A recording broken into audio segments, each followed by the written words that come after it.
तेल हमने बहुत ही ज़्यादा कम डाला है, लेकिन देखिए सालन में चमक आ गई है, तेल ऊपर आके। बस अब हमारा सालन तैयार है।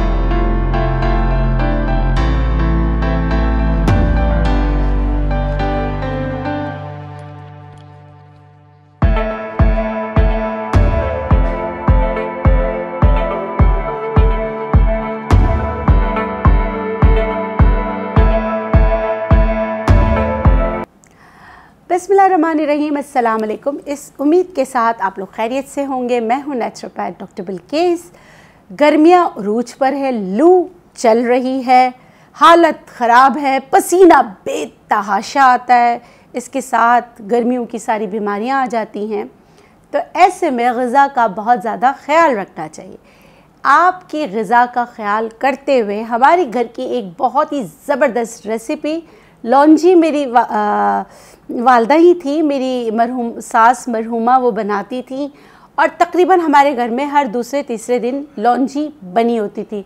उसको फिर जो है ना चावलों के साथ इस्तेमाल कर लिया जाता था, और या उबले हुए चावलों के साथ इस्तेमाल कर लिया जाता था, या दही के साथ इस्तेमाल कर लिया जाता था, या लस्सी के साथ रोटी बना के इस्तेमाल करते हैं हम लोग, क्योंकि बहुत ज़्यादा गर्मी है और बहुत अमेजिंग और बहुत ईजी रेसिपी। और वो जो अचार के बहुत ज़्यादा शौकीन हैं, कैरियों को बहुत दिन आपको रखना नहीं पड़ेगा, झटपट अचार की तरह ये सालन बनता है जिसे लौंजी कहा जाता है। तो आइए सीखते हैं। बिस्मिल्लाहिर्रहमानिर्रहीम। जी, सबसे पहले मैं जो ये लौंजी बनाने के लिए मैं ले रही हूँ, ये देखिए मेरे घर में तेल इस्तेमाल होता है सरसों का ज़्यादातर। ये मैं सिर्फ 1 चम्मच ले रही हूँ, ठीक है। इसको हल्का सा गर्म करने के बाद 7 से 8 जवे लहसुन जो है, इसको मैंने हल्का सा देसी लहसुन को चॉप कर लिया, ये इसमें डालूँगी और इसको हल्का सा चला दूँगी।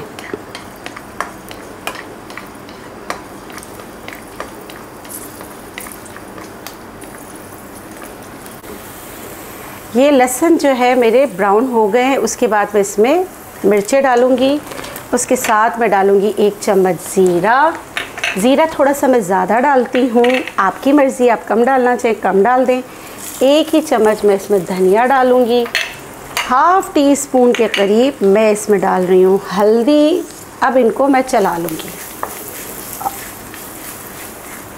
हल्का सा हल्दी का कचपन और इन सब चीज़ों का कचपन दूर करना है। और ये जो मैंने इसमें हरी मिर्चें डाली हैं, ये भी थोड़ी सी ब्राउन हो जाए। साथ ही साथ फिर मैं इसमें डालूँगी कड़ी पत्ते 8-10 जितना आप डालना चाहें वो डाल दीजिए। साथ ही मैं इसमें नमक डाल दूंगी हस्बे ज़रूरत, ठीक है। और इसको जैसे मैं भूनने के लिए सारे, जब इसकी खुशबू चेंज हो जाए 1 से 2 मिनट आपने भूनना है। इसकी खुशबू चेंज हो जाए, जलना नहीं चाहिए, हल्के से ये ब्राउन हो जाए। अगर आप मतलब कि देख रहे हैं जैसे ये ब्राउन हो गया, इसमें चिटकने की आवाज़ें जो ये मिर्चों की आ रही है, बहुत ही ज़बरदस्त। बस जब ये इस शक्ल इख्तियार कर ले तो मैं इसमें डालूँगी 1 कप, यानी कि देखिए ये मैंने ग्वार फली यहाँ पे काट के रखी है, 1 कप, ये देख इस तरह। ग्वार फली भी बहुत ज़बरदस्त चीज़ है, ये आपके कोलेस्ट्रॉल को कंट्रोल करता है, शुगर को कंट्रोल करता है, और इसके बेतहाशा फ़ायदे हैं। अब मैं इसको चला लूँगी ग्वार फली डालने के बाद, ठीक है। इसको हल्का हल्का इस मसालों के साथ चला लूँगी। इसके बाद लू से बचने के लिए ये तकरीबन मैंने काटा है 2 कप, 1 कप ग्वार फली, 2 कप ही इसमें, 2 कप में इसमें, 2 कप से ज़्यादा हो जाए तो कोई मसला नहीं है। आपने इसमें डालना है कैरियाँ, कच्चे आम, और इसको आप चला लें। आंच हल्की करें, ढककर कैरियों का, और जो है ना ये ग्वार फली है इसका पानी निकल आएगा इसी में ही, इसमें बहुत ज़्यादा पानी डालने की ज़रूरत नहीं है। आप अगर चाहें तो पानी का छींटा दे सकते हैं। हल्की आंच पे ढककर पकाने के लिए रख दीजिए।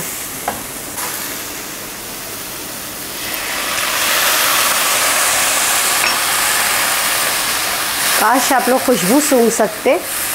मैंने हल्का सा पानी का छींटा दिया है कैरियाँ जो हैं वो बहुत ज़्यादा सख्त हैं, इस वजह से इसको ढककर अब मैं पका रही हूँ तकरीबन 10 मिनट के लिए। कुछ बातें इन दोनों के लिए, कैरी में आपको पता है 67% विटामिन सी की जो डेली वैल्यू है हम लेते हैं वो इसमें मौजूद होता है।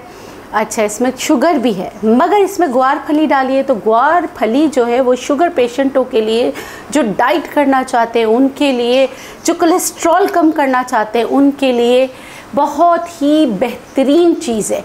क्योंकि फलियों खाने का रिवाज हमारे यहाँ बहुत ज़्यादा कम होता जा रहा है, तो बीइंग अ नेचुरोपैथ मैं चाहती हूँ कि आप लोग इनका इस्तेमाल करें, अपने बच्चों को भी करवाएं।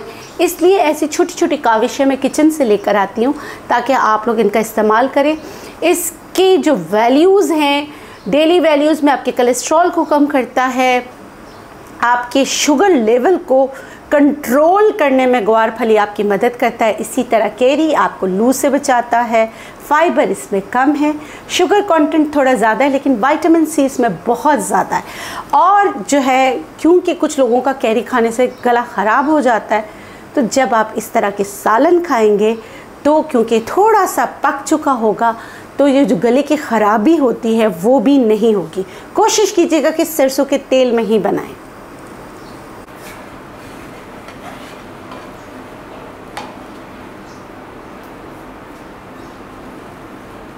ये बस देखें, अभी थोड़ा सा इसमें जो पानी है, हल्का सा जो मैंने छींटा डाला था, ये अलग हो जाए, तेल ऊपर आ जाए, आपका बेहतरीन सालन बहुत खट्टा सा जो है तैयार हो गया है। लेकिन इसकी खटास ऐसी होती है जो गले में लगती नहीं है। और इसको आप नेचुरल अचार, झटपट अचार के तौर पर भी इस्तेमाल कर सकते हैं, सालन के तौर पर भी इस्तेमाल कर सकते हैं, रोटी के साथ भी खा सकते हैं। ग्वार फली भी हो गई है, ये भी हो गया है, ये भी हो गया।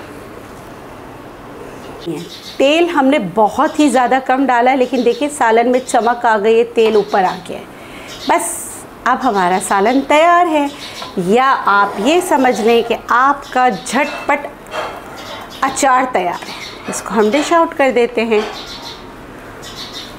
चाहे तो रोटी से खाएं, चाहें तो आप इसको जो है उबले हुए चावलों के साथ खाएं, क्योंकि गर्मियों में इतना ज़्यादा खाया नहीं जाता। लेकिन इसमें जो इसकी न्यूट्रिशन है, ग्वार फली के साथ तो ये डबल इम्पैक्ट हो जाता है। ग्वार फली की सारी न्यूट्रिशन आप पढ़ लीजिए, देख लीजिए, सब जो है सामने लगी हुई है।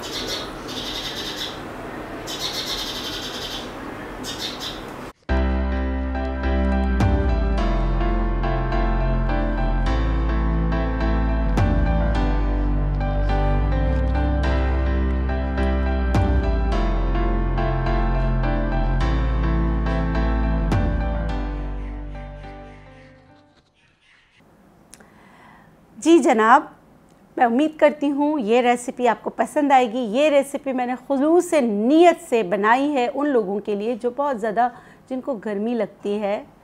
जाहिर सी बात है, गर्मियों में चक्कर भी आते हैं और पसीना बहुत आता है, तो आप ये लौंजी वाला सालन खा कर देखिएगा। इससे आपका पेट भी भरेगा और इसके न्यूट्रिएंट्स मैं आपको बता चुकी हूँ। तो एक कैसा एक बैलेंसिंग जो है ना सालन गर्मियों के लिए, तो इस्तेमाल कीजिएगा। इसके साथ मुझे दीजिए इजाज़त, इंशाल्लाह फिर मिलेंगे एक नई रेसिपी के साथ। तब तक के लिए जाते जाते हमेशा की तरह आप लोगों के लिए बेतहाशा दुआएं। खुश रहें, शाद रहें, आबाद रहें, अपना बहुत सारा ख्याल रखें, साथ में थोड़ा सा ख्याल इस चैनल का भी रख लें। अल्लाह हाफ़िज़।